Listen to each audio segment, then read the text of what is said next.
Hello students, मैं सुधा स्वागत करती हूँ आप सबका आपके अपने चैनल तैयारी ऑनलाइन में।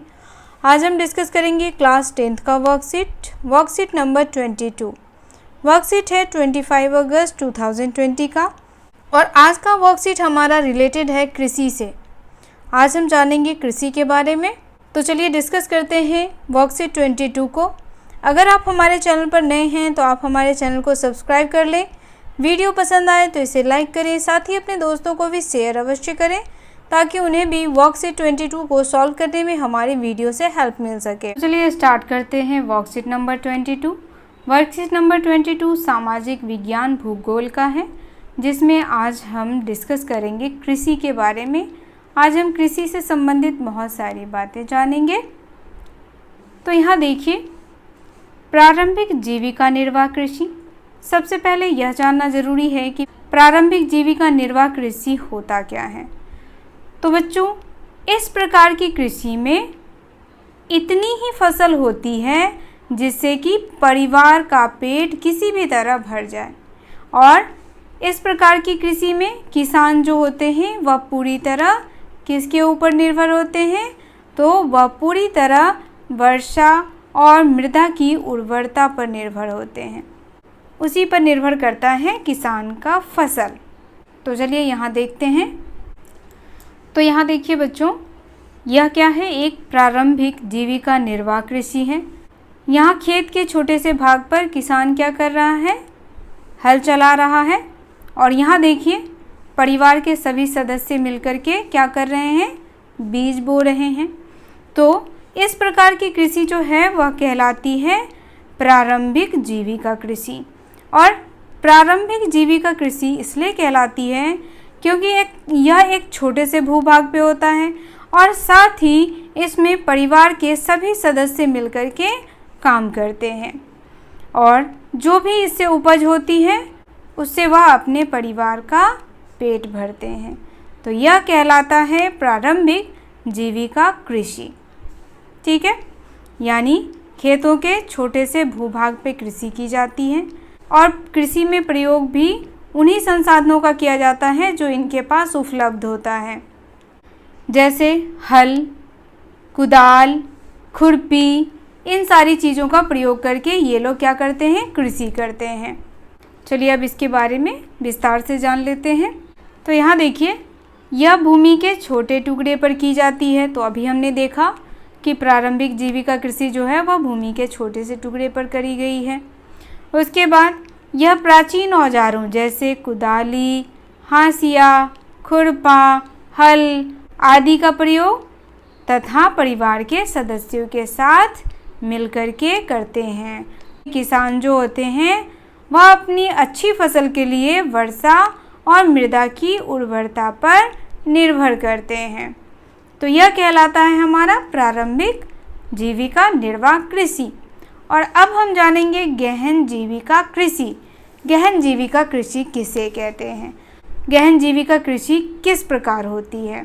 तो यहाँ देखिए, गहन जीविका कृषि जो होती है वह बड़े भूभाग पे की जाती है।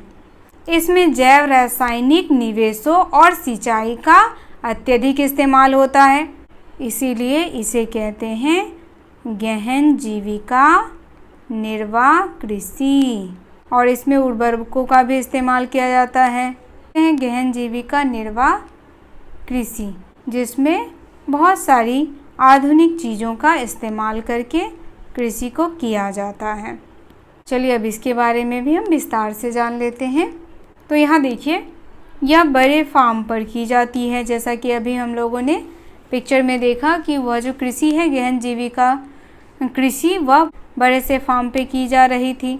उसके बाद इसमें आधुनिक मशीनों, उच्च उत्पादक वाले बीजों, रासायनिक खाद व कीटनाशक आदि का भी उपयोग किया जाता है ताकि फसल खराब ना हो और अच्छी उपज हो। तो इस प्रकार की कृषि में आधुनिक मशीनों का प्रयोग किया जाता है और साथ ही अच्छे बीजों का प्रयोग किया जाता है। जो अधिक गुणवत्ता वाले बीज होते हैं उनका प्रयोग किया जाता है और रासायनिक खाद डाले जाते हैं ताकि पैदावार अधिक हो और कीटनाशकों का भी प्रयोग किया जाता है। जबकि प्रारंभिक जीविका निर्वाह कृषि में इन सारी चीज़ों का प्रयोग नहीं किया जाता है। अब आगे है, इसमें सिंचाई के लिए नहरों एवं नलकूपों का भी प्रयोग किया जाता है। किसमें? तो गहन जीविका कृषि में किसका प्रयोग किया जाता है? सिंचाई के लिए नहरों का प्रयोग किया जाता है और नलकूपों का प्रयोग किया जाता है। तो आप हमें कमेंट में बताएं कि प्रारंभिक जीविका निर्वाह कृषि में सिंचाई के लिए किसका प्रयोग किया जाता है। अब अगला देखिए, अगला हमारा है वाणिज्यिक कृषि। वाणिज्यिक कृषि इस प्रकार की खेती में फसलों को व्यावसायिक उपयोग के लिए उगाया जाता है। वाणिज्यिक कृषि इस प्रकार की कृषि में फसलों को व्यावसायिक उपयोग के लिए उगाया जाता है। यह खेती जो होती है वह आधुनिक तरीके से बड़े पैमाने पर की जाती है। तो चलिए इसके बारे में भी हम जान लेते हैं। इस प्रकार की कृषि में उच्च उत्पादकता प्राप्त करने के लिए आधुनिक बीजों, कीटनाशकों और रासायनिक उर्वरकों का उपयोग किया जाता है। रोपण कृषि एक प्रकार की वाणिज्यिक कृषि है। इसमें बड़ी पूंजी व श्रमिकों की सहायता से कृषि के एक बड़े भूभाग पर एकल फसल उगाई जाती है। एकल फसल कहने का अर्थ है यहाँ पर एक वर्ष में सिर्फ एक ही फसल उगाया जाता है। इसमें चाय, कॉफ़ी, रबर, गन्ना और केला आदि रोपण कृषि है। यह कृषि उद्योग और कृषि के बीच एक मध्यस्थ का कार्य करता है। तो यहाँ आप लोगों ने देखा कि वाणिज्यिक कृषि के अंतर्गत क्या क्या उगाया जाता है? चाय, कॉफ़ी, रबर, गन्ना, केला इत्यादि, और इसे हम रोपण कृषि भी कहते हैं। एक बात और ध्यान रखें, यह जो कृषि है वह एक बहुत ही बड़े भूभाग पर की जाती है और यह एकल फसल और उस पर एकल फसल ही उगाई जाती है। यानी एक साल में सिर्फ एक ही फसल उगाया जाता है। इसे हम कहते हैं वाणिज्यिक कृषि। और वाणिज्यिक कृषि व्यापार के लिए किया जाता है, यानी वाणिज्य के लिए ही उगाया जाता है फसलों को। चलिए अब आगे देखते हैं। आगे हमारा है रबी फसल, खरीफ फसल और जायद फसल। अब हम जानेंगे रबी फसल क्या होता है, खरीफ फसल किसे कहते हैं और जायद फसल क्या होता है। तो यहाँ देखिए रबी फसल के बारे में हम जान लेते हैं। रबी फसल, यह फसल शीत ऋतु में अक्टूबर से दिसंबर के बीच बोई जाती है और अप्रैल से जून के बीच काट दी जाती है। जैसे गेहूँ कब बोई जाती है? तो यह शीत ऋतु में बोई जाती है। अक्टूबर के टाइम यह बोई जाती है और अप्रैल मई में काट ली जाती है। अप्रैल और मई में इसकी कटाई हो जाती है। जौ भी अक्टूबर और दिसंबर के बीच बोई जाती है। चना भी, मटर भी और सरसों भी। आप सब लोगों ने देखा होगा सर्दी के ऋतु में सरसों के पीले पीले फूल। आगे हमारा है उत्तर व उत्तर पश्चिम राज्य। जैसे अब जानेंगे कि रबी फसलें जो हैं वह किन किन राज्यों में उगाई जाती है। तो यहाँ देखिए पंजाब, हरियाणा, उत्तर प्रदेश, हिमाचल प्रदेश और जम्मू कश्मीर यह प्रमुख जगह हैं जहाँ गेहूँ अत्यधिक मात्रा में उपजाए जाते हैं। तो यहाँ आपसे यह प्रश्न पूछा जा सकता है कि गेहूँ किन किन राज्यों में अत्यधिक मात्रा में उपजता है। तो सबसे पहले आ जाएगा आपका पंजाब, उसके बाद हरियाणा, उसके बाद उत्तर प्रदेश, उसके बाद हिमाचल प्रदेश, उसके बाद जम्मू कश्मीर। इन सारी जगहों पर गेहूँ अत्यधिक मात्रा में उपजाई जाती है, यानी गेहूँ की उपज जो है वह इन सारी जगहों पर अत्यधिक मात्रा में होती है। ठीक है, आपको ध्यान क्या क्या रखना है, रबी फसल में कौन कौन से आते हैं। तो जो भी फसल शीत ऋतु में बोए जाते हैं और ग्रीष्म ऋतु में काटे जाते हैं उसे हम कहते हैं रबी फसल। चलिए अब देखते हैं खरीफ फसल। खरीफ फसल किसे कहते हैं? तो देखिए बिल्कुल रबी फसल के विपरीत है खरीफ फसल। रबी फसल में फसल को सर्दियों में बोया जाता है और खरीफ फसल में फसल को सर्दियों में काटा जाता है। तो अब यहाँ देखिए, खरीफ फसल देश के विभिन्न क्षेत्रों में मानसून के आगमन के साथ बोई जाती है और सितंबर से अक्टूबर के बीच काटी जाती है।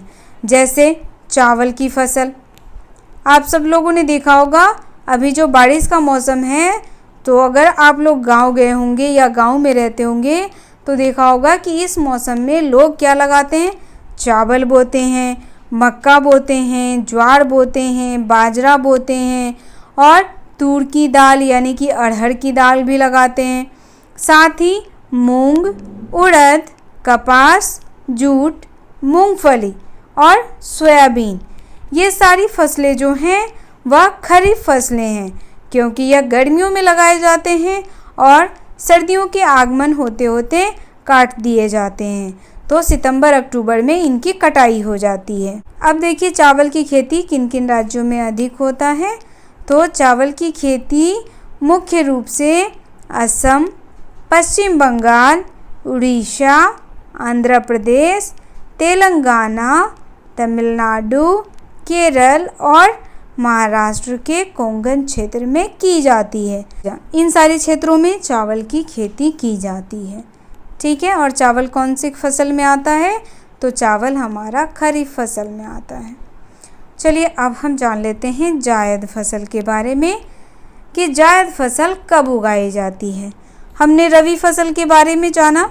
रबी फसल सर्दियों के मौसम में उगाई जाती है। खरीफ फसल गर्मियों के आगमन में उगाई जाती है। अब आ गया हमारा जायद फसल। जायद फसल उसे कहते हैं जो फसल रबी और खरीफ फसलों के बीच यानी ग्रीष्म ऋतु में उगाया जाता है। जैसे खरबूज। खरबूज हम लोगों को कब मिलता है? खरबूज हमें मई और जून में मिल जाता है। तरबूज भी उसी समय मिलता है और उस समय कौन सा ऋतु रहता है? तो ग्रीष्म ऋतु। खीरा भी हमें उसी मौसम में मिलता है। तो इन सारे फसलों को कहते हैं हम जायद फसल। यहाँ देखिए जब रबी फसल की कटाई हो जाती है उस समय जायद फसल की बुआई होती है और जब खरीफ फसल की बुआई होने वाली होती है तब जायद फसल को काट लिया जाता है। तो जायद फसल में हो जाता है हमारा खरबूज, तरबूज, खीरा, ककड़ी, ये सारी चीज़ें जायद फसल में आता है जो खरीफ फसल के बाद और रबी फसल के पहले उगाई जाती हैं। तो चलिए अब हम रबी फसल, खरीफ फसल और जायद फसल के कुछ इमेजेस देख लेते हैं ताकि वह हमें हमेशा याद रहे। अब यहाँ देखिए रबी फसल। रबी फसल में कौन कौन सी फसलें आ जाती हैं? तो रबी फसल में आ जाता है हमारा गेहूँ, ओट्स, ये देखिए गेहूँ, व्हीट, ओट्स, उसके बाद चिकपी, हरे हरे चने की फलियाँ, मस्टर्ड यानी सरसों, आलमंड, बादाम और ब्रोकली। तो ये सारे आ गए हमारे किस में? रबी फसल में। यानी यह सारे फसल सर्दियों के मौसम में बोए जाते हैं और गर्मियों के आगमन होते ही इन्हें काट दिया जाता है। तो ये कहलाते हैं रबी फसल। उसके बाद देखिए उसके बाद आ जाता है हमारा खरीफ फसल। खरीफ फसल के बारे में हमने पढ़ा है कि खरीफ फसल कब उगाया जाता है? तो यह उगाया जाता है गर्मियों में और काटा कब जाता है? तो सर्दियों के आगमन होते ही इसे काट दिया जाता है। तो ये हो गया हमारा खरीफ फसल। अब देखिए खरीफ फसल में कौन कौन सी फसलें आती हैं? तो राइस, चावल उगाया जाता है, कॉर्न, मक्का उगाया जाता है, सोयाबीन, गन्ने, शुगर केन, कॉटन, कपास और ग्राउंडनट यानी मूंगफली। तो ये सारी फसलें हमारी कहलाती हैं खरीफ फसलें जो गर्मियों के टाइम में उगाया जाता है और सर्दियों के टाइम को आते आते ही इन्हें काट दिया जाता है। सितंबर अक्टूबर में खरीफ फसलों की कटाई हो जाती है और रबी फसलों की बुआई हो जाती है। उसके बाद आ जाता है हमारा जायद फसल। जायद फसल के बारे में अभी हमने पढ़ा कि जायद फसल जो है वह रबी फसल के कटते ही लगा दी जाती है और खरीफ फसल के लगाने से पहले इसे काट दिया जाता है। तो जायद फसल में हमारा हो जाता है वाटरमेलन, तरबूज, जिन्हें हम मई जून में खाने लग जाते हैं, यानी यह हमें मार्केट में मिलने लग जाता है। उसके बाद हमारा खीरा, ककड़ी, खरबूज, ये सारी फसलें जो हैं वो आती हैं जायद फसल में। ठीक है, चलिए अब आगे देखते हैं। तो चलिए अब हम प्रश्नों के उत्तर जान लेते हैं।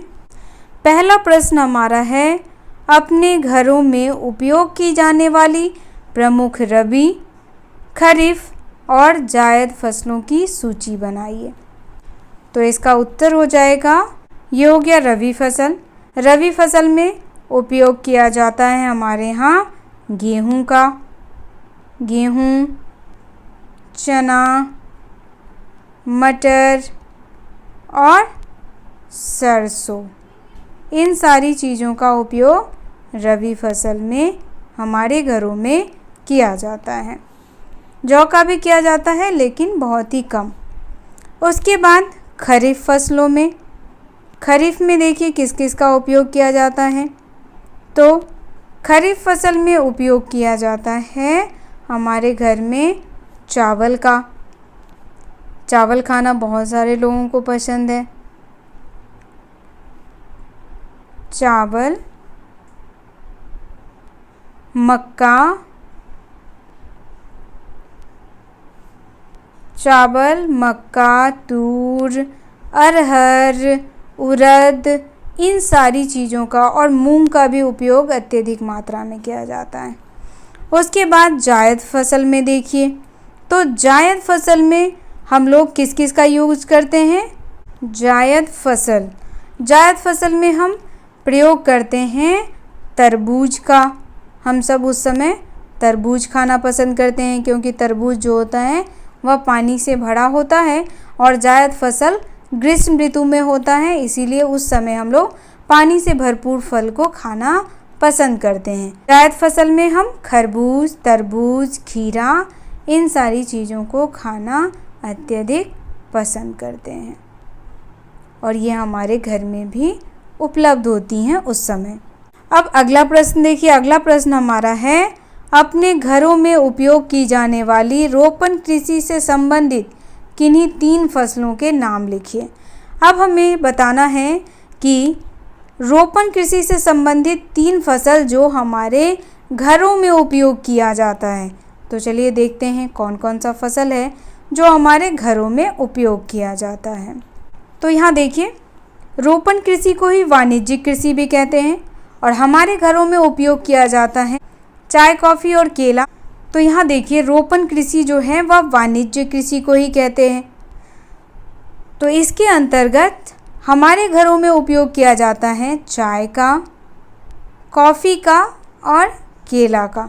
जनरली इन सारी चीज़ों का उपयोग हमारे घरों में किया जाता है और हमारा प्रश्न भी यही है कि अपने घरों में उपयोग की जाने वाली रोपण कृषि से संबंधित किन्हीं 3 फसलों के नाम लिखिए। तो हम यहाँ लिखेंगे चाय,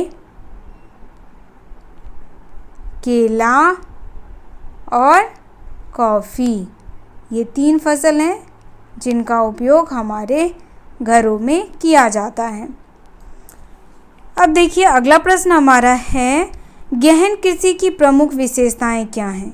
अब यहाँ देखिए, गहन कृषि की विशेषताएं, तो तीसरे प्रश्न का उत्तर हमारा गहन कृषि में ही है। तो गहन कृषि की विशेषताएं यह है कि यह एक बड़े फार्म पर की जाती है। इसके साथ इस कृषि में आधुनिक मशीनों का उपयोग होता है, उच्च उत्पादकता वाले बीजों का उपयोग किया जाता है, रासायनिक खाद डाले जाते हैं, कीटनाशक आदि का उपयोग किया जाता है। साथ ही सिंचाई के लिए नहरों और नलकूपों का प्रयोग किया जाता है। तो यह हो गया हमारा प्रश्न संख्या 3 का उत्तर। अगला प्रश्न हमारा है, भारत में खेती एक जुआ है। क्या आप इस बात से सहमत हैं? अपने उत्तर के पक्ष में 2 तर्क दीजिए। तो यहाँ देखिए चौथे प्रश्न का उत्तर हो जाएगा हाँ, भारत में कृषि एक जुआ है, क्योंकि भारत की कृषि मुख्यतः मानसून पर निर्भर करती है। दूसरा, जलवायु परिवर्तन का प्रभाव भी कृषि पर पड़ता है, जिस वजह से फसलों की उपज लागत से कम होती है। इसीलिए कहा गया है भारत में कृषि एक जुआ है। तो आज के वर्कशीट में बस इतना ही। मिलते हैं अगले वर्कशीट में। अगर आप हमारे चैनल पर नए हैं तो आप हमारे चैनल को सब्सक्राइब कर लें, बेल आइकन को दबाएं ताकि सभी नोटिफिकेशन आप तक पहुंचता रहे। वीडियो पसंद आया हो तो आप इसे लाइक करें, साथ ही अपने दोस्तों को भी शेयर करें ताकि उन्हें भी वर्कशीट नंबर 22 सॉल्व करने में हमारे वीडियो से हेल्प मिल सके। आप हमें फेसबुक, इंस्टाग्राम और टेलीग्राम पर भी फॉलो कर सकते हैं। डिस्क्रिप्शन में आपको इसका लिंक मिल जाएगा। मिलते हैं अगले वर्कशीट में। आप सबका धन्यवाद।